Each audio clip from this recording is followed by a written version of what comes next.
بسم اللہ الرحمن الرحیم۔ السلام علیکم۔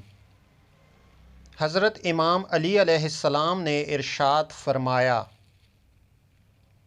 ملعون ہے وہ شخص جو کہتا ہے کہ ایمان عمل کے بغیر بھی ہو سکتا ہے۔